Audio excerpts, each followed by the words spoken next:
Look here. I don't know how this video gonna go down, but I'm really frustrated. So I can kind of cut loose in this video right here, because you're gonna hear me say some words I don't use too often. Probably I'm gonna try to hold it down as best as I can. But to me, it seemed to me a lot of I'm stuck and slow. What I'm referring to once again is this whole epidemic with YouTube censorship and the cutting the ads down and the revenue. Everybody talking about how black people need to support each other. You mean to tell me, after all the people who've been talking all these years about doing for self, being self-reliant, it taking these talking heads to finally get you to some of you? If that's why it's taking? Well, my God, so I keep telling us, you ain't ready. Some are kind of slow. I know that hurt your feelings, right? But your feelings gonna have to be hurt. Some are really, really, really slow. Haven't you studied anything Booker T. Washington was saying? You remember what Booker T. Washington said? If you own a brick house, you should own a brick yard. If you're wearing sneakers, you should own a sneaker factory. But some people mistakenly call, oh, he's an Uncle Tom, he's this, he's that. Do you understand he was doing what he had to do back in that time?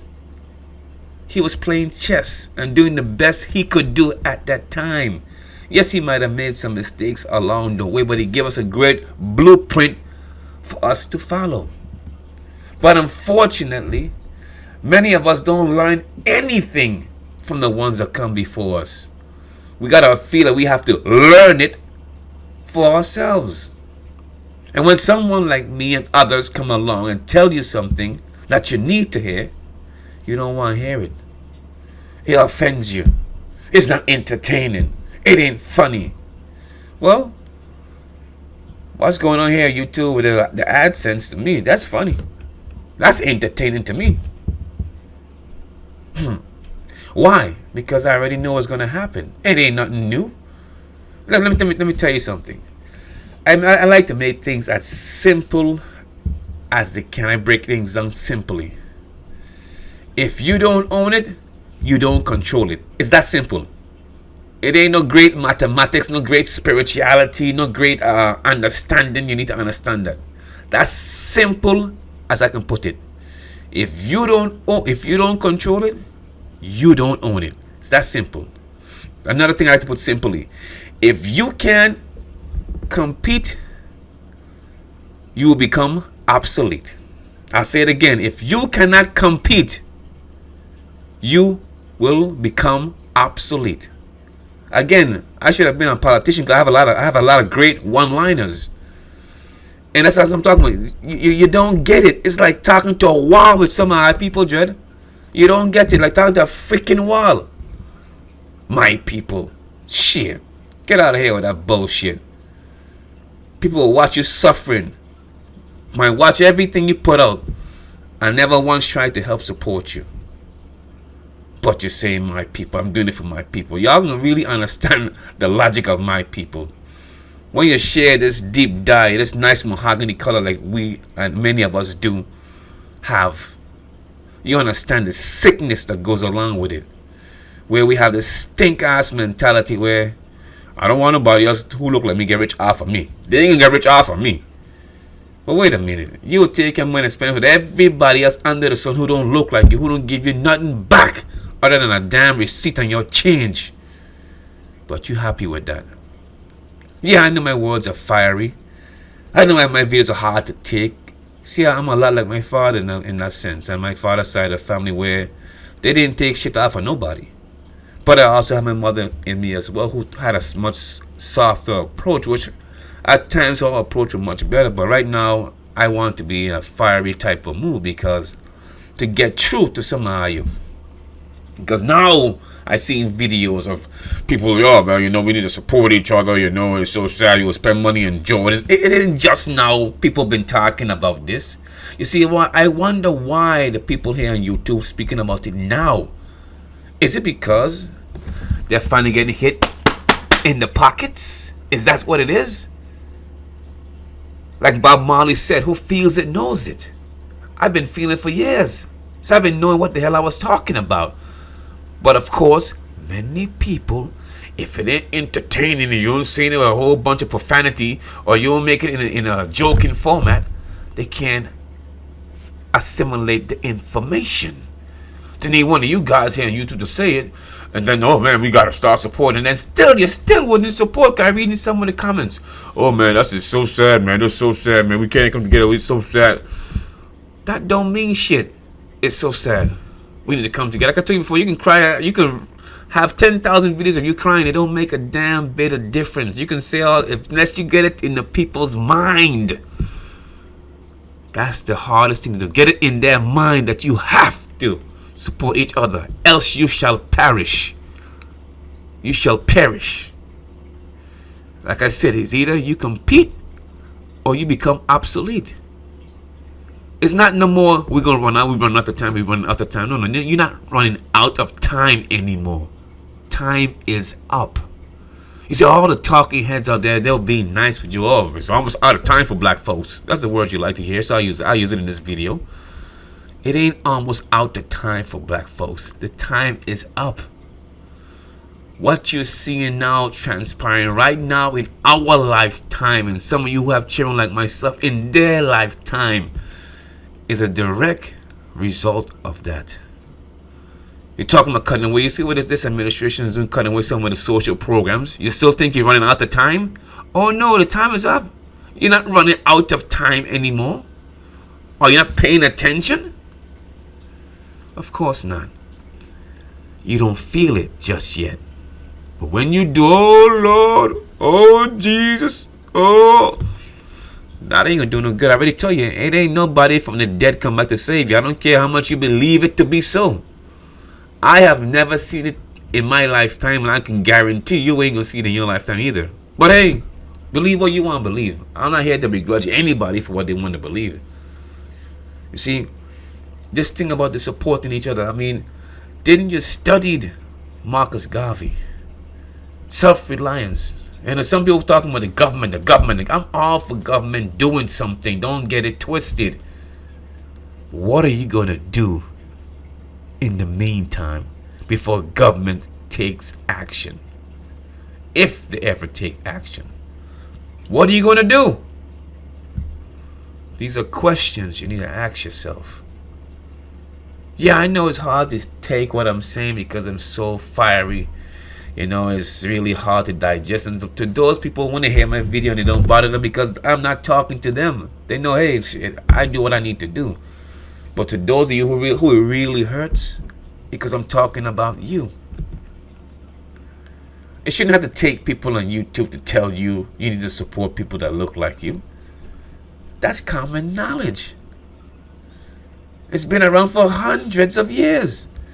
But like I keep saying, many of us are slow on the uptake. And you get offended when you hear that, but that's the truth. How it is in 2017, you still haven't attained that level of information yet. Are you seriously telling me that? From 2017, you haven't figured that out yet? When have people like Booker T been around screaming that? You still ain't got it yet. How many people got to come along to tell you the same damn thing before you finally, oh, you know what? We need to start doing for self, man. We really got to start doing for self because we ain't got no choice. Is that way it takes that long? Booker T. Washington been alive from 1856 and he died in 1915. Okay? 1915, well over 100 years ago, 102 years to be exact. Huh? And you ain't got the message yet? No, man, you can't be that slow, right? Funny, Dr. John Henry Clark was born the same year Booker T. Washington died. He was born January 1st, 1915. And he died 1998. How many times he was telling you the same thing? If you can't make your own underwear, you have no right owning running a nation. And we still don't run the nations. Because we still don't even on a large scale produce our own underwear. I know some of us do. But I mean, on a global, in mass consumption where I have access to it easily, we don't do that yet. But you hear people talk about nation building. What are you talking about? Marcus Garvey, born in 1887, died 1940. You still ain't get it yet, right? 1940, well over a whole lot of years ago. Well over 70 years ago. Huh? Well over 70 years ago. And you still didn't get it. Who else got to come along and tell you the same damn thing? Fannie Lou Hamer, born 1917, died 1977. How many people got to tell you the same thing before you understand it?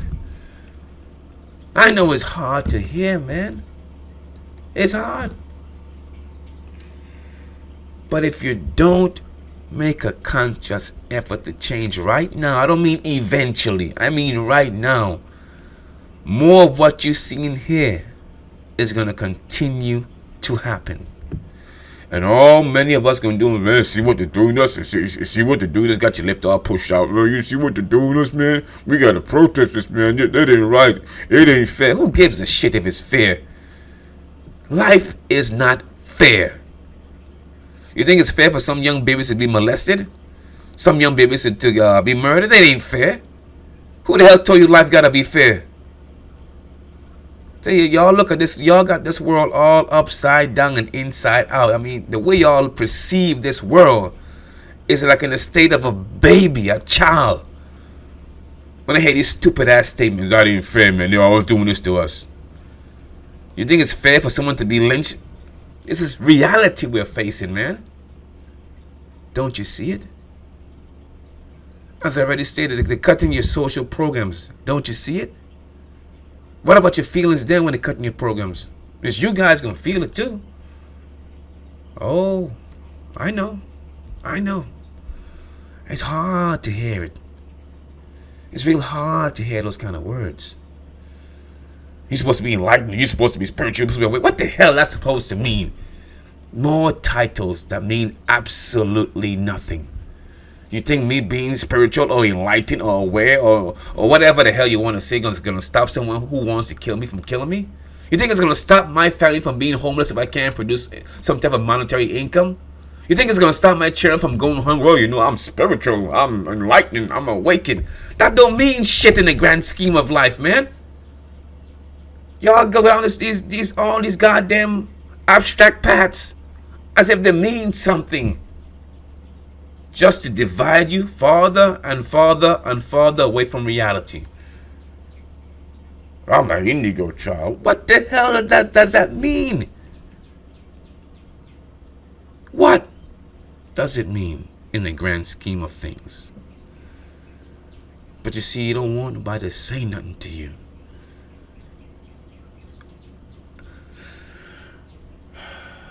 As I said, I'm the kind of person that talks because I care.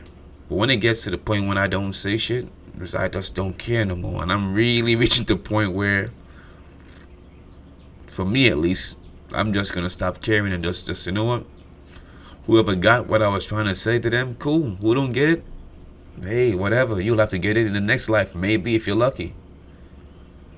Because some of you guys can live 2 lifetimes and you still wouldn't get it.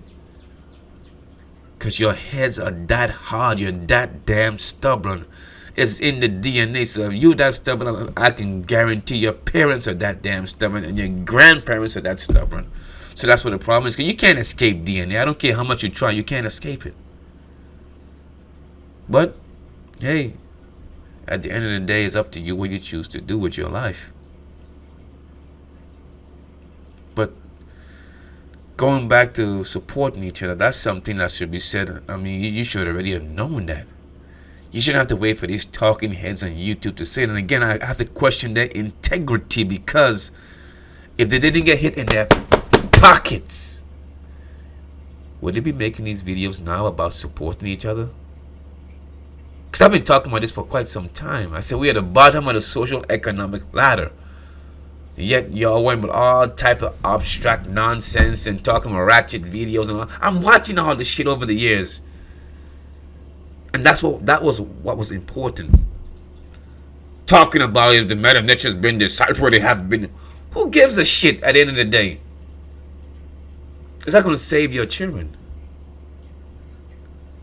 Is it going to secure a future for them because it was deciphered or it wasn't deciphered? Can you pass that down to them? Here you go, it's been deciphered. Or here you go, it didn't been deciphered. What can you do with that when you're facing homelessness? When you're facing starvation? When you're facing unemployment? When you're facing sickness and all the disease because all this contaminated food we're eating? When you're facing debt at the hands of the pharmaceutical companies? Thank God it's disciples, this meta nature. Thank God it didn't disciple. I mean, that's what you're going to be saying in your deathbed?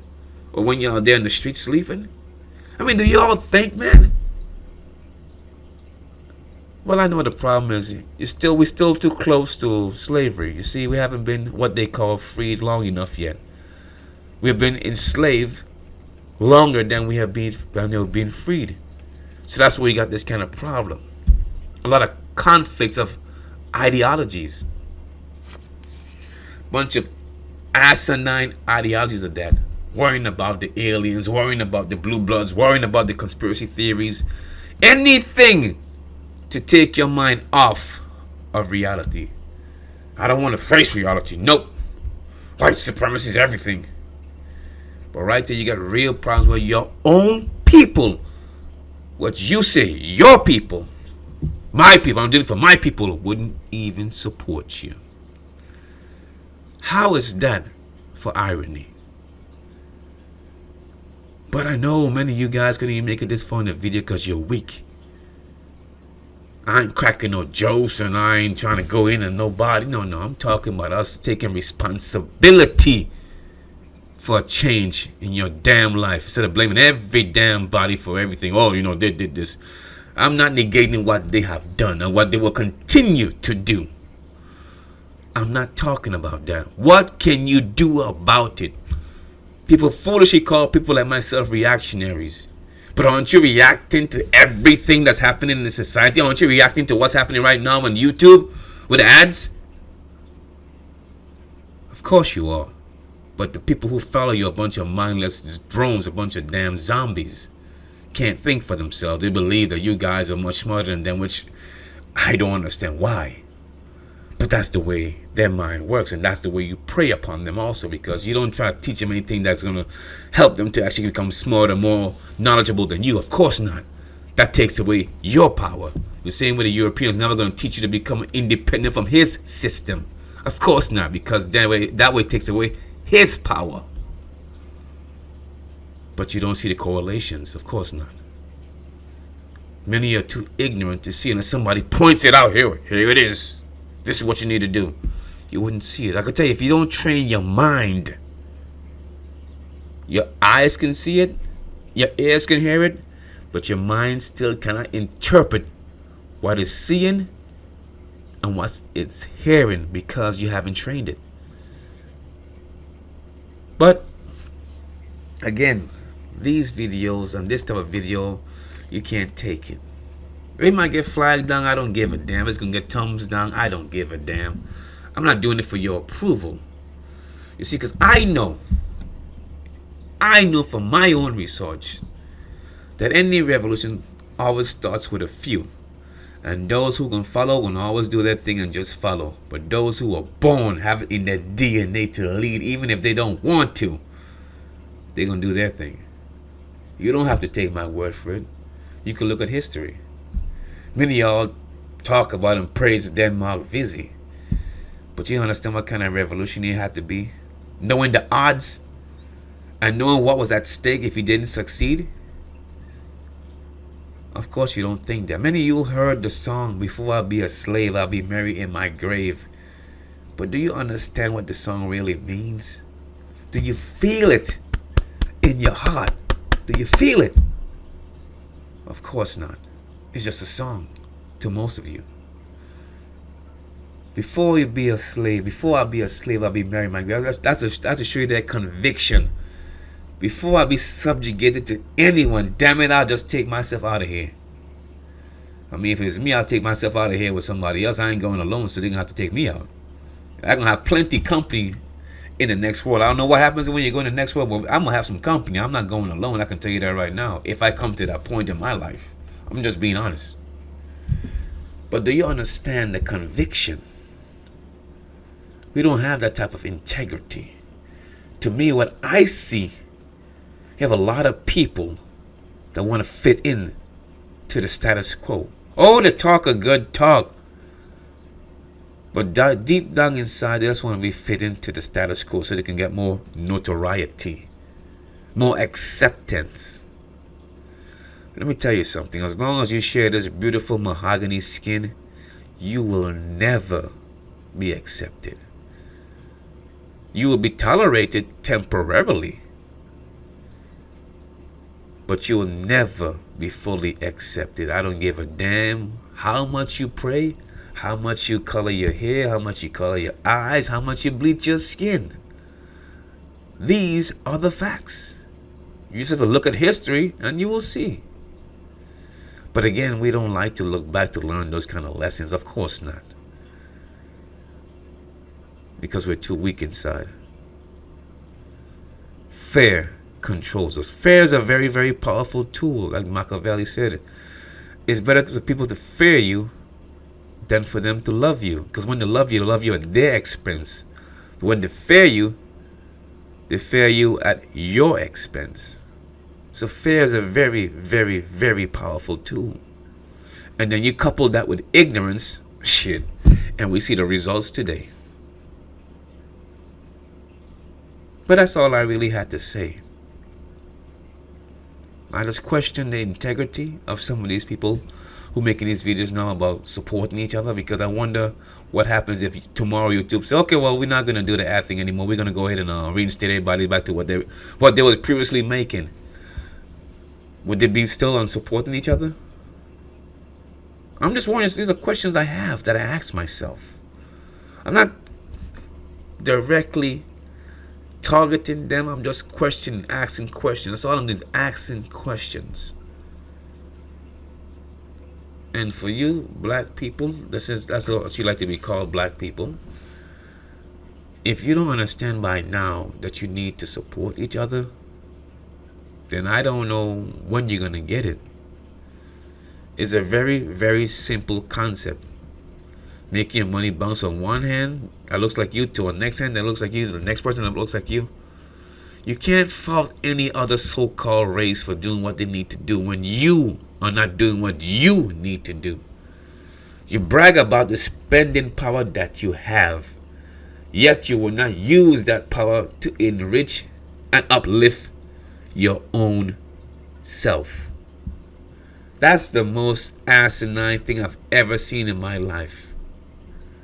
To be born in this era and still, after all the hardship African people worldwide are going through, we still don't get the simple concept of supporting each other. We'll support everybody else. Don't you understand? Amos Wilson said it. I mean, I'm gonna put the videos in the description and play a little clip so you can understand what I'm talking about. Don't you understand? You are where the bulk of the wealth is at. Look at where the shops are in your neighborhood. Look who own the shops. Why are they coming into your neighborhood to open a shop if you didn't have any money? Why are they going to the Caribbean to open up businesses if you don't have any money? Because you know mostly black people in the Caribbean. Why are they going into Africa to open up businesses if you don't have any money? South America and so forth, if you don't have any money. Because they know you have wealth. They understand you better than you understand yourself. I keep telling you, you're dealing with people, not only the European, you're dealing with the Arabs, you're dealing with the Chinese and the Indians and everybody else who study and prey upon you. They have studied us, the North Koreans and everyone else. And not the North Koreans, the South Koreans and everyone else. They have studied us. So they know us better than we know ourselves. And then most times, all we need is a ready smile, and we are immediately disarmed. Oh, they like us. They like us. They come in the shop. Hey, how you doing? You buy now, yeah? And you so happy. Oh, they like us. They don't like you. They don't know how to play the game. It's a chess game, which we are losing. They are playing chess and we're playing Connect Four. We're not even playing checkers. We're playing Connect Four, and they're playing chess. And you wonder why we are still in this condition in 2017. I can set my watch to it in 2018 and 19, and in 2020 we will still be in the same condition, still with our mouths pushed out. Yeah, see what it did to us, man. You see what it doing to us? You see what it. Don't that shit get tired, man? Doesn't that get old? Don't you want to be more than just, man, looking back and seeing what they did to you? Don't you want to tell your kids to see what we have done? This is what we have done. Even though they was doing A, B, C, and D, this is what we have done. Even under those circumstances, this is what we was able to do. Some of you believe, well, we can't do nothing because anytime we try to do something, they're gonna stop us. You see what happened to Black Wall Street? But what lessons have you learned from Black Wall Street? Nothing. Nothing. Rose, you see what it did to Rosewood? Yeah, but what did you learn from Rosewood? Nothing.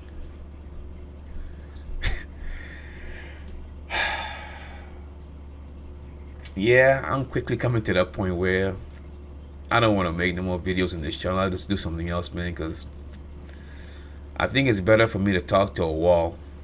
Really and truly, I really think it's best for me to talk to a wall. My people. That shit's comical. My people. I'm doing it for my people. I'm doing it for my people. Are the people doing anything for themselves?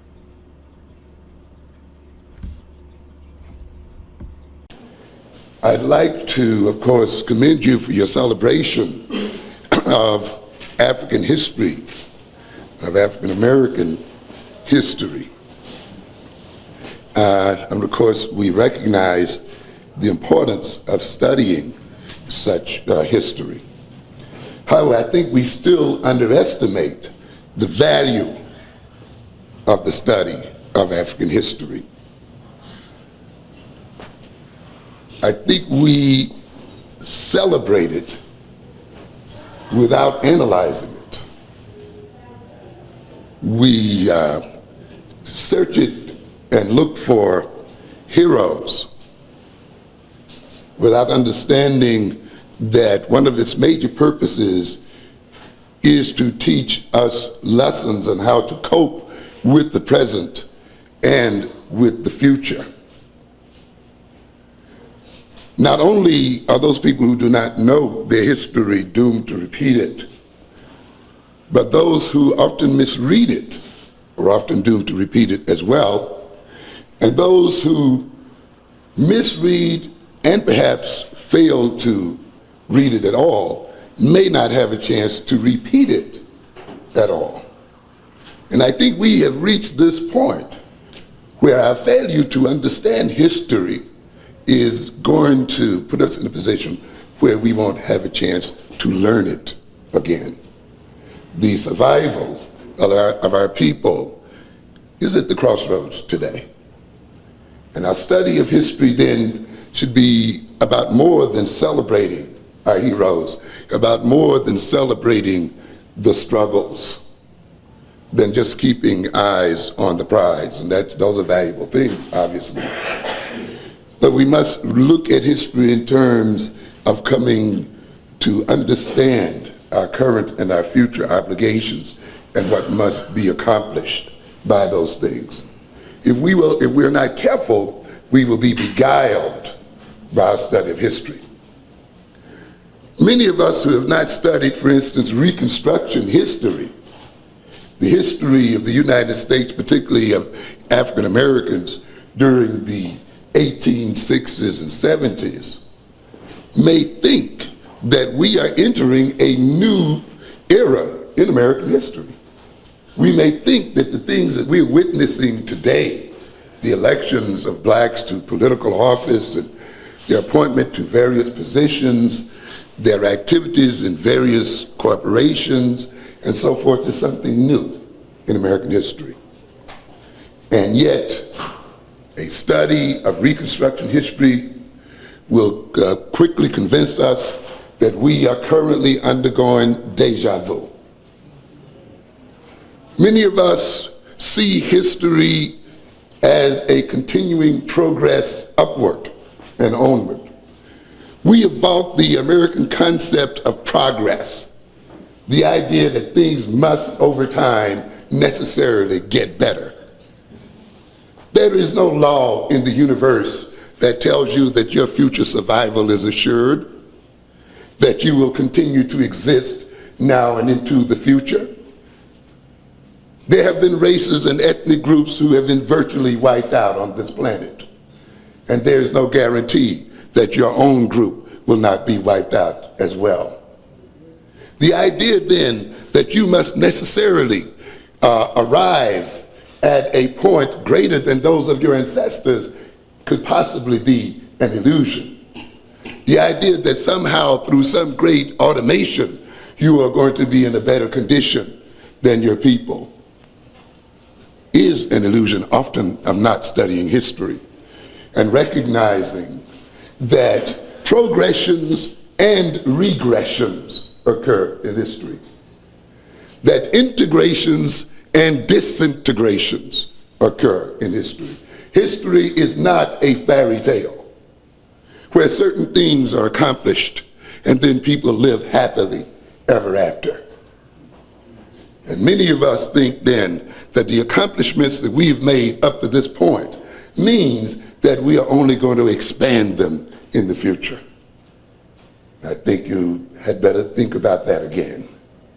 And I'll point out today why we must not be so optimistic as to be foolish. In fact, let us go back for a moment to an article written in the Ebony magazine, October 1981, wherein Lerone Bennett, who wrote the book Black Power USA, I think wrote his conclusion to the book. When I read that book, Black Power USA, and I guess it was published back in, the 60s maybe, or 70s, at least early 70s.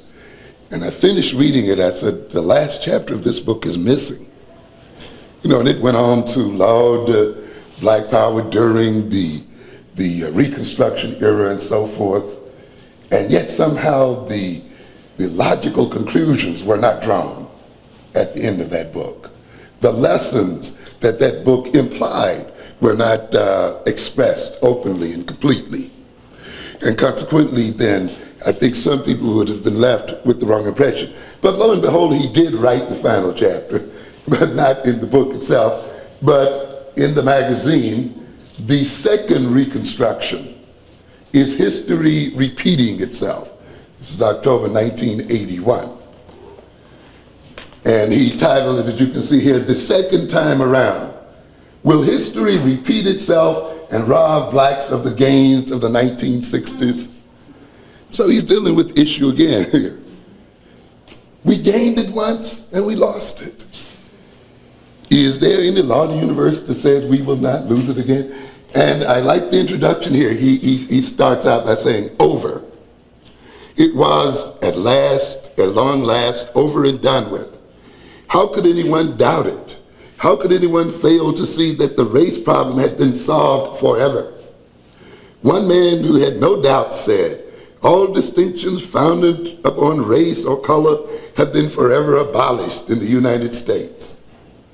Another who saw things this way said the category of race had been abolished by law and that there were no more colored people in this country. Thus spoke the dreamers and the prophets and victims in the first Reconstruction of the 1860s and the 1870s. I don't think I have to elaborate on this kind of attitude. We run into too many youngsters today who say, oh, that was in slavery time. Oh, those were the things that you talked about in the 60s. That's the 60s and the 70s. We're in a new day now. We're not in a new day, ladies and gentlemen. The same words that we were saying today, the same words that people said over 100 years ago. Why are we in a new day when we're saying the same thing as someone said 100 years ago. He goes on to say, and it is worth emphasizing here at the very beginning that these flights into fantasy were based on the same hard facts that gripped the imagination of blacks in the second Reconstruction of the 1960s and 70s. There was, for example, a black man in the U.S. Senate in the 1870s. And there was a black governor in Louisiana. In the 1860s and the 1870s, as in the 1960s and 1970s, there were black sheriffs and mayors in the South. And there was open speculation about a black vice presidential candidate. So the Jesse run is not new in black American history, ladies and gentlemen. There was moreover a network of civil rights laws that seemed to settle the issue beyond all possibility of dispute or recall. Same kind of situation we talked about here today when you try to tell our people that laws don't protect anyone. And there are so many of us who believe that fair housing laws and anti-discrimination laws and civil rights laws and voting laws and so forth guarantee our freedom. What an illusion. What a flight into fantasy. Laws are no stronger than their enforcers. And the same people who pass those laws are the same people who are responsible for enforcing the law. Perhaps now you would understand why when some of these law enforcement officials gun down African American males and females in the street and they go to court, if they do go to court, you get no justice, they get off. Now you understand why. I maintain that there was a moment in our history when our enemy thought we were coming to power. And we could have come to power because our enemy was ready to make concessions to us. Then he discovered all of us were jiving. The civil rights people were playing games. They weren't protecting their own community. They were fighting to become a part of someone else's thing other than to build their own thing. They were sending their children into white schools where they're being scarred, cut to pieces psychologically. Instead of strengthening the schools in our community to the point where they would be so good that whites want to come to our schools, they want to go into white schools where white people spit on them. Isn't that the same problem we have here today? So when you talk to me about progress, I'm wondering to myself, what are you talking about? Are you paying attention? Or are you one of the people who have eyes open, mind shut? You don't see anything. I see nothing. Nothing's wrong. Everything is fine. We're making great progress. Nothing is wrong at all. If you say so. C'est la vie. We were missing the point. And while we were going through the ceremony of integration, the substance of planning nationhood missed the point altogether and missed the connection that we had to have with other people in the African world. In the United States, we are a nation within a nation searching for a nationality. Now, can you understand what I mean? We are the most oppressed, the most maligned, the most denied, and the most wounded of all the black people of the earth. Why is that condition so prevailing here in the United States? It prevails in the Caribbean island. I didn't say that was a paradise. Slavery existed there too and was just as bad. They had whipping bosses there. But what changed the nature of slavery and the attitude there? They became the majority. And they had a lazy colonizer who let them do the petty administrative work and gave them the illusion of nation. We didn't even have the illusion of nation in the United States. In Columbus, Georgia, a white man drove the truck that picked up the night soil from the privies, the outhouses. All the black people did to gathered and poured on, but it did not do anything as mechanical as drive the truck. They made a special point in this country keeping us away from technology. In the Caribbean islands, they drove the small ship, mended the small ships, and they were police constables and schoolmasters and district something and others.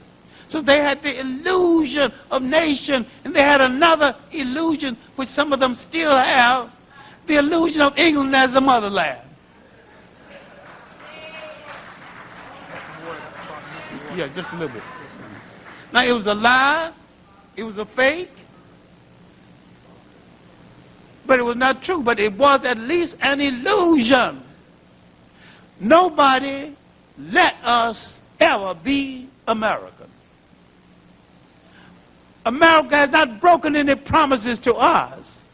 They never made any. They weren't even talking to us. When they said liberty and justice for all, we weren't in the all. And when we go to the place where the all was being given out, they weren't talking about us. So what you doing here? And you have the illusion that you're part of somebody else's thing because you cannot understand how some things were set in motion. You cannot understand the nature of education, otherwise you would not expect your enemies to educate your children. It's a contradiction in terms. If your enemy educate your children will come to power and take freedom. They won't ask for it, they will take it. If you educate to rule nation, then you will take a nation back. If Nelson Mandela had any kind of education or political sense, the first thing he would ask for is the return of the land.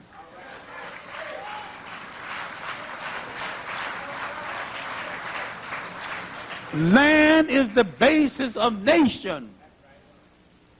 All right, suppose South Africa could vote tomorrow. They eliminated apartheid. Tomorrow, the blacks are still poor. The whites still have 87% of the land. They've got the mines and the operators. They control the airports. They control the harbors. They control every wealth-producing resource in the country. So they can vote. So what? So they got freedom of speech. So what? They do not have nationhood. You will not have nationhood until you control your wealth and you control your land. And here's what we miss. We always want to cooperate with other people. We want to share with other people.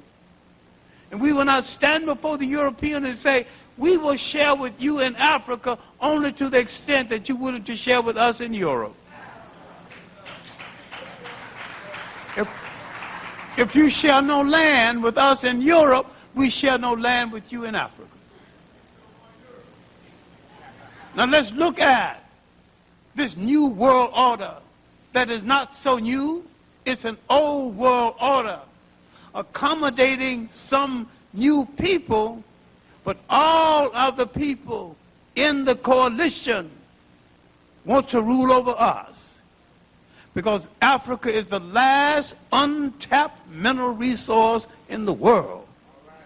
It is the largest mineral resource in the world. It is the last geographical resource in the world.